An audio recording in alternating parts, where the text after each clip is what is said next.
오늘 우리가 함께 묵상할 본문의 말씀은 야고보서 1장 12절에서 27절까지의 말씀을 함께 묵상하도록 하겠습니다. 시험을 참는 자는 복이 있나니 이는 시련을 견디어낸 자가 주께서 자기를 사랑하신 자들에게 약속하신 생명의 면류관을 얻을 것이기 때문이라. 사람이 시험을 받을 때에 내가 하나님께 시험을 받는다 하지 말지니 하나님은 악에게 시험을 받지도 아니하시고 친히 아무도 시험하지 아니하시느니라. 오직 각 사람이 시험을 받는 것은 자기 욕심에 끌려 미혹됨이니 욕심이 잉태한즉 죄를 낳고 죄가 장성한즉 사망을 낳느니라. 내 사랑하는 형제들아, 속지 말라. 온갖 좋은 은사와 온전한 선물이 다 위로부터 빛들의 아버지께로부터 내려오나니 그는 변함도 없으시고 회전하는 그림자도 없으시니라. 그가 그 피조물 중에 우리로 한 첫 열매가 되게 하시려고 자기의 뜻을 따라 진리의 말씀으로 우리를 낳으셨느니라. 내 사랑하는 형제들아, 너희가 알지니 사람마다 듣기는 속히 하고 말하기는 더디하며 성내기도 더디하라. 사람이 성내는 것이 하나님의 의를 이루지 못함이라. 그러므로 모든 더러운 것과 넘치는 악을 내버리고 너희 영혼을 능히 구원할 바 마음에 심어진 말씀을 온유함으로 받으라. 너희는 말씀을 행하는 자가 되고 듣기만 하여 자신을 속이는 자가 되지 말라. 누구든지 말씀을 듣고 행하지 아니하면 그는 거울로 자기의 생긴 얼굴을 보는 사람과 같아서 제 자신을 보고 가서 그 모습이 어떠했는지를 곧 잊어버리거니와 자유롭게 하는 자는 온전한 율법을 들여다보고 있는 자는 듣고 잊어버리는 자가 아니요 실천하는 자니 이 사람은 그 행하는 일에 복을 받으리라. 누구든지 스스로 경건하다 생각하며 자기 혀를 재갈 물리지 아니하고 자기 마음을 속이면 이 사람의 경건은 헛것이라. 하나님 아버지 앞에서 정결하고 더러움이 없는 경건은 곧 고아와 과부를 그 환난 중에 돌보고 또 자기를 지켜 세속에 물들지 아니하는 그것이니라. 아멘. 자, 오늘 우리가 이렇게 읽고 또 함께 묵상하는 이 말씀들은 참으로 우리들에게 구체적인 지침서가 되는 이런 부분들을 우리가 확인할 수 있습니다. 오늘의 본문의 말씀은 우선 시험에 관련한 말씀을 주십니다. 우리가 시험에 받는 이유가 분명히 있다고 성경은 말씀하십니다. 우리가 시험을 받는 것은 우리 욕심 때문이라고 성경은 얘기합니다. 왜냐? 일단 욕심이 생기면 그 욕심은 죄를 향하여 치닫는다라는 것을 15절의 말씀이 얘기해 주죠. 욕심이 잉태한 즉 죄를 낳고 죄가 장성한 즉 사망을 낳느니라. 방향은 욕심으로부터 시작하여 죄에 또 그의 결국은 사망이 되어지는 것을 보게 됩니다. 시험을 참으라고 말씀하십니다. 시험을 참으라고 하는 말씀은 무엇입니까? 우리 욕심에 끌려다니지 말라고 말씀을 주시는 것입니다. 사람이 시험을 받을 때에 내가 하나님께 시험을 받는다 하지 말지니, 그렇습니다.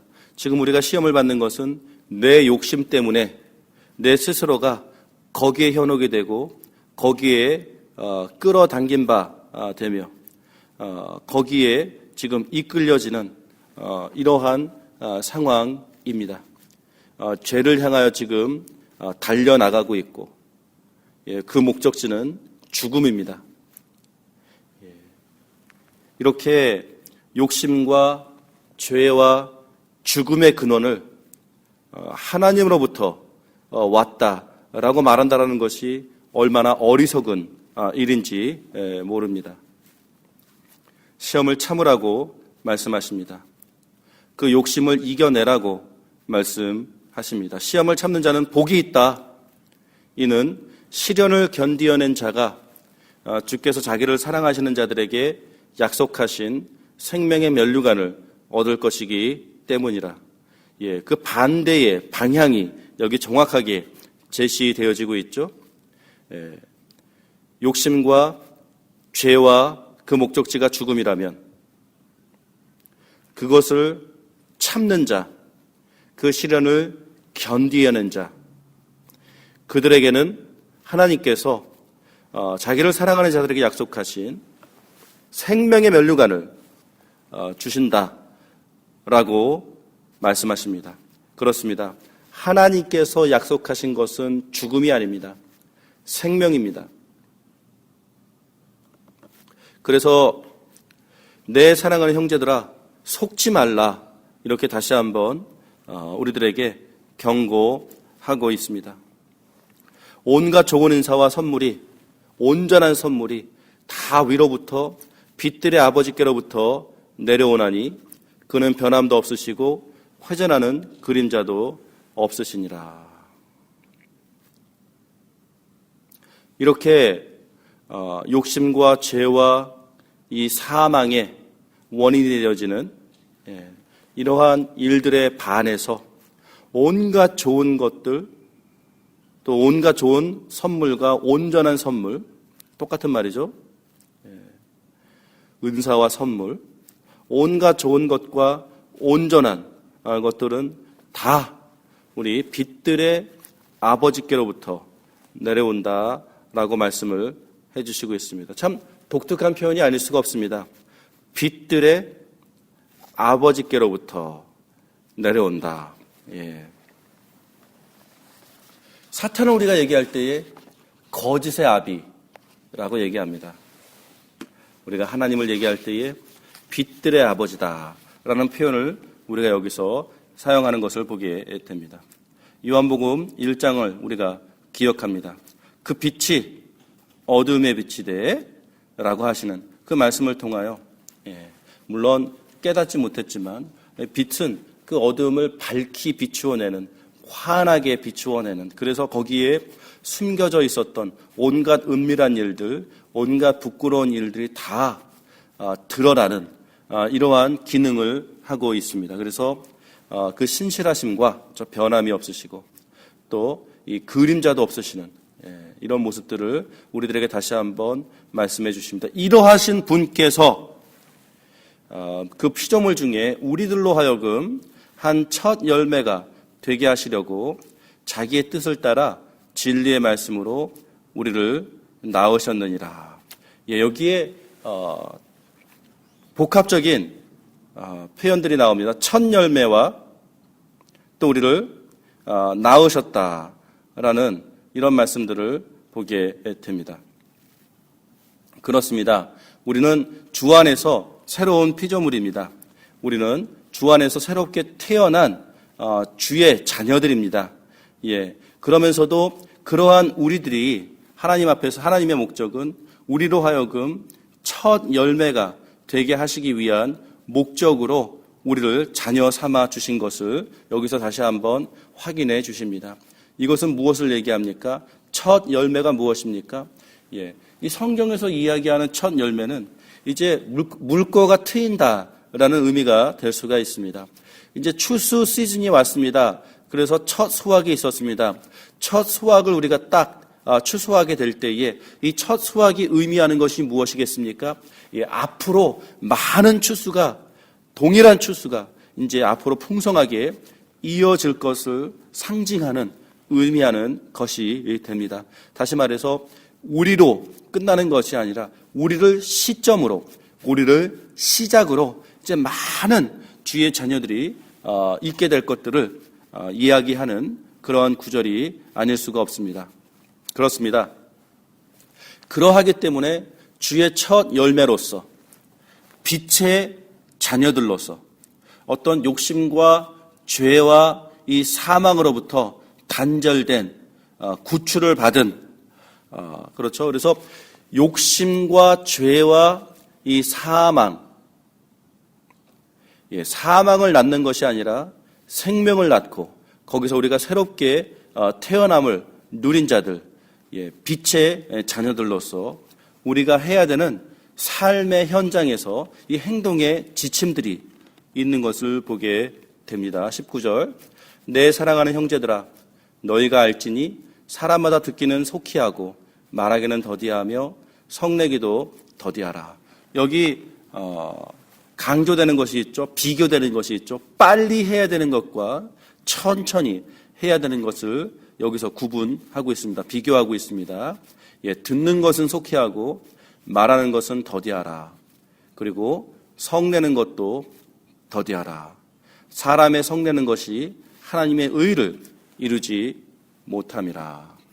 참 우리가 살아가면서 우리의 마음속에 밑줄을 그어가며 묵상하며 이것을 우리의 삶의 현실 속에서 정말 지켜내기를 결심하고 온전히 굳건히 정말 이것을 훈련하는 삶을 살았으면 좋겠습니다.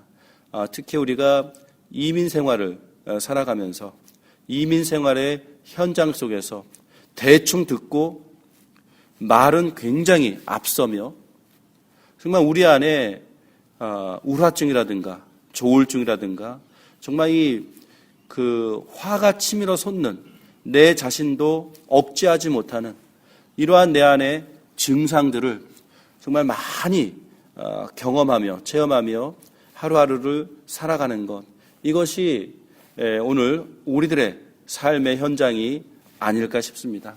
오늘도 하나님의 말씀을 묵상하며 이 말씀을 붙잡으며 그렇습니다. 하나님, 정말 내가 듣기는 정말 잘 듣는 자, 정말 사람들의 언어를, 사람들의 삶을, 사람들의 관계 속에서 정말 포용하는 자, 들어주는 자, 그런 여유가 있는 자 되게 하시며 반면에 정말 내가 나의 입을 잘 관리하여 말하기는 더디하고 이 성내는 것도 더디하라. 성내는 것을 늦추라, 잡아당겨라, 억제해라 라는 말씀들을 정말 실천할 수 있도록 주여 힘을 주시옵소서. 이런 기도를 정말 우리가 오늘도 하나님 앞에 드리며 지켜낼 수 있는 저희들이 정말 되었으면 좋겠습니다. 그 이유는 사람이 성내는 것이 하나님의 의를 이루지 못하기 때문에 그렇습니다. 여기서 얘기하는 것은 무엇이냐면 사람이 화낸다라는 것은 하나님께서 원하시는 의로운 삶을, 그 화를 낸다라는 것은 다시 한번 하나님께서 원하시는 그 의로운 삶의 열매를 맺지 못하기 때문에 그렇습니다. 그러하기 때문에 21절에 모든 더러운 것과 넘치는 악을 내버리고 너희 영혼을 능히 구원할 바 마음에 심어진 말씀을 온유함으로 받으라. 정말 우리의 마음이 강팍하여지지 않고 굳어지지 않고 정말 그 좋은 흙에 떨어진 그 씨앗처럼 정말 우리의 마음밭이 하나님의 말씀을, 우리 마음에 심어진 그 말씀을 정말 잘 받아낼 수 있는 우리가 되어지기를 위해서 기도해야 할 것입니다. 어떻게 해야 이 우리 마음에 심어진 말씀을 온유함으로 받아들이는 자들이 되겠습니까? 우리의 마음밭이 온유하다. 우리의 마음밭이, 이 흙이 참 좋은 흙이다. 좋은 땅이다. 열매를 많이 맺을 수 있는 그 그릇이 되어 있다. 라는 증거는 그 다음 구절인 너희는 말씀을 행하는 자가 되고 듣기만 하여 자신을 속이는 자가 되지 말라. 이 말씀을 실천하는 데에서 우리는 그것을 확인할 수가 있습니다. 정말 우리가 매일 묵상을 하고 하나님의 말씀을 읽고 예배하며 정말 그 설교 말씀을 듣는 이러한 상황 속에서 참 우리의 삶은 어떻습니까? 참 듣기만 하고 행하지 않는 이러한 우리들의 삶의 현실을 우리가 다시 한번 돌이켜보며 정말 이것이 우리의 마음밭이 아직 갈 길이 멀구나 라는 것을 확인하게 되는 그 증거가 됨을 우리가 여기서 배우게 됩니다. 말씀을 행하는 자가 돼야지. 22절. 듣기만 하여 자신을 속이는 자가 되지 말라. 듣기만 하고 그것을 순종하지 아니하는 자, 그것을 행동으로 옮기지 아니하는 자, 그것을 실천하지 아니하는 자는 자신을 속이는 자다라고 성경 말씀은 오늘 우리들에게 말씀하고 있습니다. 첫 번째는 이것은 자신을 속이는 자다라고 이야기하고 있고, 두 번째는 참 어리석은 자다라고 이야기하고 있습니다. 머리가 나쁜 자다, 이러한 표현일 수도 있을 것입니다. 누구든지 말씀을 듣고 행하지 아니하면 어떤 사람이라고요? 22절에는 자신을 속이는 자며 23절에는 그런 사람은 거울로 자기의 생긴 얼굴을 보았지만 바로 그 모습이 어떠했는지를 잊어버리는 자다라는 것입니다. 무슨 말입니까? 그 다음 구절에 설명해 주고 있죠. 자유롭게 하는 온전한 율법을 들여다보고 있는 자는 듣고 잊어버리는 자가 아니요 실천하는 자니 이 사람은 그 행하는 일에 복을 받으리라. 무엇을 들었습니까? 자유롭게 하는 온전한 율법을 들었다라는 것입니다. 이것을 잊어버리지 않고 실천할 때에 복을 받는다라고 얘기합니다. 그렇습니다. 정말 우리가 하나님의 말씀을 묵상하며 우리의 머리로 그 말씀을 받았을 때에 정말 그것을 우리의 마음으로 보듬어 안아서 이것을 우리들의 삶의 현장에 순종으로, 그 순종의 열매로 이끌어내는 것, 이것을 하나님께서 오늘도 우리들에게 하나님께서 원하시는 것은 바로 그것이다 라는 것을 우리들에게 다시 한번 말씀해 주시고 있는 것입니다. 이렇게 하나님의 말씀을 읽었음에도 불구하고 곧바로 마치 거울로 자기의 모습은 보긴 보았지만 그 모습이 어떠했는지를 곧 잊어버리는 자. 여러분, 거울로 자기의 생긴 모습을 보았다 얘기합니다. 무엇을 보았다고 25절에 얘기합니까? 자유롭게 하는 온전한 율법을 본 것입니다. 다시 말해서 거울을 보았을 때 거울 속에서 비춰진 나는 하나님 앞에서 오늘 본문 말씀 속에서 얘기하듯 새로운 생명이며 그리스도의 첫 열매가 되며 정말 나야말로 이 노예의 얼매임으로부터 율법의 노예에 얼매여 있었던 삶으로부터 하나님께서 나를 자유롭게 한 자유인이다 라는 이러한 여러한 사실들을 이 거울을 볼 때에, 말씀의 거울을 볼 때에 내가 이것을 보았다라는 것입니다. 그런데 그것을 보긴 보았지만 곧바로 삶의 현장에서는 어떻게 살아갑니까? 새 생명이 없는 자처럼 살아간다라는 것입니다. 과연 저 사람이 첫 열매인가? 이것이 의심이 갈 수밖에 없는 모습으로 돌아간다라는 것입니다. 과연 저 사람이 복음 안에서 자유를 만끽하고 있는 사람인가? 이것이 불분명해지는 그러한 과거의 모습으로 돌아간다라는 것입니다. 그래서 오늘 말씀을 통해서 우리가 확인하게 되는 것은 거울로 비춰진 내 모습, 정말 내가 그리스도 안에서 새로운 피조물이며 정말 하나님의 첫 열매가 되며 또한 정말 내가 복음 안에서 정말 나가 얼마나 자유인으로서 오늘을 살아갈 수 있는 자인지에 대해서 인지하고 기억하고 그렇게 살아내는 사람, 그런 사람은 복을 받을 것이다 라는 얘기를 하죠. 이거 복이 무엇입니까, 여러분? 여기서 조금 더 구체적으로 얘기합니다. 하나님 안에서 새 생명답게, 첫 열매답게, 자유인답게 살아가는 사람은요, 그가 행하는 모든 일에 복을 받을 것이다 라고 이야기하고 있는 것입니다. 참 일관성이 있습니다. 시편 1편에 복 있는 자에 대해서 우리들에게 말씀해 주지 않습니까? 말씀을 묵상하는 자. 말씀을 묵상하는 자는 어떻습니까? 그 모습을 잊어버리지 않는다라는 것이죠. 다시 말해서 구약의 언어로서는 그 죄인들과 함께 하는 그 삶을 같이 하는 이것을 금하는 사람이라고 얘기해주고 있습니다. 그런 사람은 어떤 사람이라고요? 마치 시냇가에 심겨진 나무와도 같다고 얘기하지 않습니까? 오늘의 말씀도 마찬가지인 거죠. 그러다 보니까 그 사람이 행하는 모든 일에 복이 있다라는 것입니다. 그 사람이 하는 모든 일에 정말 하나님 안에서의 성공이 있다라는 것입니다. 여러분, 이것을 우리가 밑줄을 긋고 정말 오늘 우리 마음속에 품어야 될 것입니다. 성공을 원하는 자, 정말 내가 손을 대는 일들, 내가 시작하는 일들, 정말 나의 삶의 현장에서 복을 받기를 사모하는 자들이여, 그 복을 받는 법을 오늘 하나님께서 말씀해 주셨으니 그것은 곧 하나님의 말씀을 들었을 때에 그것을 삶의 현장에서 실천하고자 노력하는 그러한 삶의 복이 있다라는 것입니다. 그 말씀을 듣고 순종하기를 작정하고 그것을 실천으로 옮기는 자들, 그런 사람들은 그 행하는 모든 일에 복이 있을 것이다 라는 것입니다. 너무나도 당연하지 않습니까? 그 행하는 일이 무엇이겠습니까?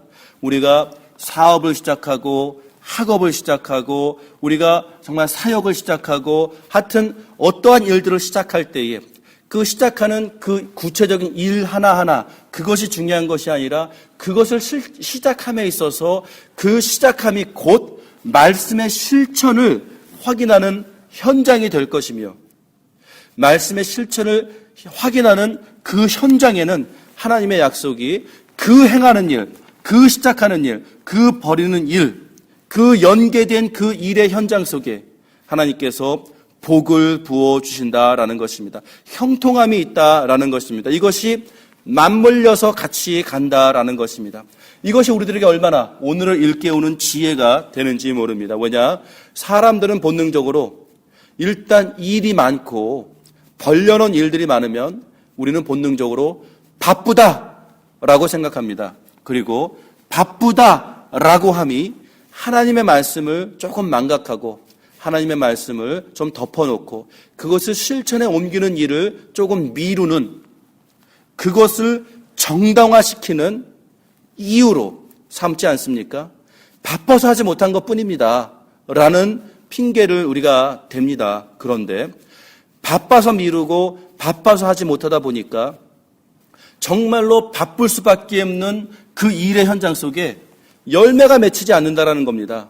하나님께서 거기에 형통함을 주시지 않는다라는 것입니다. 너무 바빠서 모든 시간을, 모든 건강을, 모든 에너지를 거기에 다 쏟아 붓기는 하지만 정말로 이 밑빠진 독에 물을 붓는 것처럼 다 누수가 되어지는 그것을 경험할 때에 오늘의 하나님의 말씀은 무엇을 우리들에게 일깨워 주십니까? 누수가 되어지는 데는 이유가 있다라는 것입니다. 열매가 맺혀지지 않는 데에는 이유가 있다라는 것입니다. 그 이유에 대해서 오늘 우리가 다시 한번 하나님 앞에서 묵상하며 이것을 정말 지혜 있는 자는 오늘 이 말씀을 정말 붙잡고 이것을 정말 스스로가 복받는 길의 선택으로 정말 자신들이 벌려놓은 인생의 모든 현장 속에서 형통함을 누릴 수 있는 비법으로 승화시킬 수 있다면 그 성도는 진정 복 있는 자며 진정 지혜로운 자일 것입니다. 누구든지 스스로 경건하다 생각하며 자기 혀를 재갈 물리지 아니하고 자기 마음을 속이면 이 사람의 경건은 헛것이라. 하나님 아버지 앞에서 정결하고 더러움이 없는 경건은 곧 고아와 가부를 그 환난 중에 돌보고 또 자기를 지켜 세속에 물들지 아니하는 것이라. 여기서 얘기하는 경건이 무엇입니까? 예배입니다. 그렇습니다.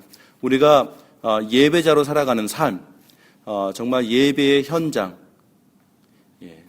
이것을 우리가 온전하게 지켜내기 위해서 가장 주의해야 할 것은 나의 혀다. 이것을 오늘 우리가 또한 배우게 됩니다. 참 짧은 구절들이지만 오늘 아침에 우리에게 하나님께서 일깨워 주시는 인생을 향한 지혜, 너무나도 다양하게 많지 않습니까? 이것을 우리가 모두 온전히 지켜낼 수 있었으면 좋겠습니다. 세 가지로 요약해서 오늘의 말씀을 정리했으면 좋겠습니다. 첫 번째는 우리의 언어입니다. 혀입니다. 정말 우리 혀를 잘 관리해서 이 혀로 모든 것을 무너뜨리는 이러한 실수를 범하지 말아야 할 것. 이것이 오늘 하나님께서 우리들에게 주시는 은혜의 말씀입니다. 자, 그래서 우리가 첫 번째, 우리의 혀를 관리를 잘 해야겠구나. 말을 더디해야겠구나. 듣기는 속해야 돼. 정말 말을 우리가 정말로 조심해야겠구나. 이것이고요. 두 번째는 우리의 삶의 현장 속에서 나의 믿음이 있음을, 내가 예배자로 살아가고 있음을, 내가 정말로 주 안에서 경건한 자임을 증거해낼 수 있는 것은 돌보는 것입니다. 베푸는 것입니다. 고아와 과부를 그 환난 중에 돌보는 것. 또한 자신을 지켜서 이 세상의 그 오염 속에 물들게 하지 않는 것. 정말 우리의 삶의 현장에서, 구체적인 현장의 설명 속에서 제너러시티가 있는지, 너그러움이 있는지, 베품이 있는지, 그리고 내가 정말로 이 세속에 이 융화되어지는 것, 이것을 내가 스스로 삼가고 있는지, 정말 이러한 구체적인 삶의 그 현장 속에서 이 증거들이 있는지에 대해서 확인해 보아야 할 것들을 오늘 우리가 보았습니다. 자, 말씀을 마치겠습니다. 정말 주 안에서 경건한 자들이 되기를 축원합니다. 그리고 정말 주 안에서 만사가 형통하는 자들이 되기를 주의 이름으로 축원합니다. 오늘 정말로 우리가 어떻게 해야 진정한 예배자로 살아갈 수 있으며 어떻게 해야 우리가 손을 대는 모든 일들이 형통할 수 있을 것인가에 대한 비법을 배웠습니다. 그런데 이러한 좋은 말씀을 듣고서도 행하지 아니하면 참 그 사람은 어리석은 사람입니다라는 말씀을 우리가 오늘 들었듯이 정말 오늘 들은 이런 말씀만큼은 정말 우리의 삶의 현장 속에서 실천해낼 수 있는, 열매를 맺을 수 있는 주의 백성들이 되기를 주님의 이름으로 축원합니다. 기도하겠습니다.